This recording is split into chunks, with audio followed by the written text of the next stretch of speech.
নিউজত দেখিছিলো বোলে কেইদিনমান ধাৰাসাৰ বৰষুণ হ'ব আৰু লগতে আহিব বতাহ আৰু ধুমুহা, কিন্তু আমাৰ এইফালে হৈছে তাৰ ওলোটা। সূৰ্য দেৱতাই দিছে কটি ফাটিব পৰা ৰ'দ, কিন্তু আৰু কাৰো কটি নাফাটে, চিন্তা কৰিব নালাগে। তো সূৰ্যৰ পোহৰ দেখি মই ভাবিলো বসন্তীক বহুত দিন হ'ল গা ধোৱা নাই, গতিকে এইপিনে বসন্তীক উলিয়াই আনিলো আৰু বসন্তীক চাফ চেম্পু দি গা ধুৱাই দিলো। আৰু ময়ো বহুত দিন নহয় দেই, সদায় গা ধুইছো, লগতে মই হে গা পা ধুই মেলি ৰেডি। তো মোবাইলটো বিচাৰি ফুৰিছিলো, এইখিনিতে চাওকচোন। আজি মই মামিটো হৈ আছো, কালি আহিছো, তাৰপিছতে মামাৰ মোবাইল দি মই লুকাই লুকাই ব্লগ বনাইছো, কিন্তু মামাই তাতে আছে, তাৰপিছত লুকাই লুকাই মই ব্লগ বনাইছো।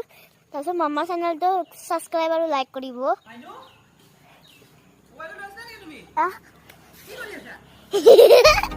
একো নাই দিয়ক, আজিকালি ল'ৰা ছোৱালী স্মাৰ্ট, লগতে ডাঙৰক অনুকৰণ কৰিহে সৰু ল'ৰা ছোৱালীয়ে কাম কৰে। তো মই বসন্তীৰ পিঠিত উঠি বৰদেউতাহঁতৰ ঘৰৰ ফালে ওলাই আহিছো, কাৰণ বাহঁত আহিছে ইয়ালৈ। ইয়াতে আহি দেখা পালো সিহঁতে পুৰা কথা পাতি আছে, এইজনী হৈছে মোৰ বা আৰু এইজনী হৈছে মোৰ বৌ। তো বাহিৰলৈ আহিলো, বাহিৰত আহি দেখিলো ভতিজা ভাগিন সকলোৱে মিলি